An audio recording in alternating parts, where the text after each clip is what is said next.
দেশ বুলিলে আপোনাৰ নিশ্চয় মনলৈ আহে নিজৰ দেশখনৰ কথা। আজি আমি আপোনালোকক কম আন এক কথা, এখন দেশ আৰু কেইজনমান লোক।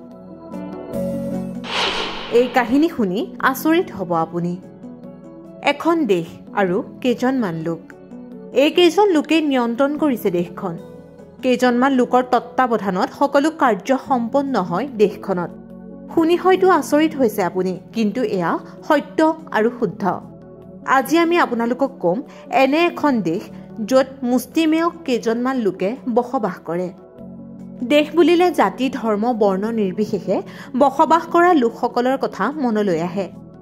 মনলৈ আহে ভিন্ন সংস্কৃতিৰ ভিন্ন লোকসকলৰ কথা। আমি প্ৰত্যেকেই নিজৰ ধৰ্ম সংস্কৃতিসমূহক প্ৰদৰ্শন কৰাৰ লগতে আনৰ সংস্কৃতি আৰু ধৰ্মৰ প্ৰতি সন্মান আগবঢ়াওঁ। কিন্তু আজি আমি আপোনালোকক কম এক ব্যতিক্ৰমী কথা, এখন দেশ আৰু কেইজনমান মুষ্টিমেয় লোকৰ কথা। আপোনাৰ ঘৰৰ চোতালখনতকৈও সৰু এখন দেশ, মাত্ৰ ২৭জন নাগৰিকেৰে গঠিত বিশ্বৰ আটাইতকৈ সৰু দেশখন। দেশখনৰ নাম ছীলেণ্ড। বিশ্বৰ আটাইতকৈ বেছি জনসংখ্যা থকা দেশৰ নাম আপোনালোকে নিশ্চয় শুনিছে।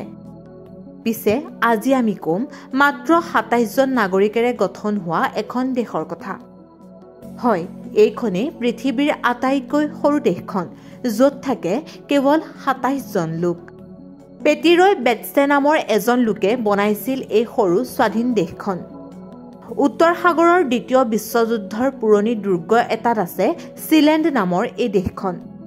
আন দেশসমূহে ইয়াক স্বীকৃতি নিদিলেও ছীলেণ্ডৰ আছে নিজা পতাকা, নিজৰ পইচা আৰু নিজা চৰকাৰ, লগতে আইন শৃংখলা উলংঘন কৰা লোকসকলৰ বাবে আছে কাৰাগাৰ। আপুনি মন কৰিলেই যাব নোৱাৰে এই দেশখনলৈ। এই দেশখনলৈ যাবলৈ হ'লে আপুনি ল'ব লাগিব ভিছা। আপুনি মানি চলিব লাগিব বহুকেইটা নীতি নিয়ম। আচৰিত যেন লাগিলেও এইখনেই হৈছে পৃথিৱীৰ আটাইতকৈ কম জনসংখ্যা থকা ক্ষুদ্ৰতম দেশখন।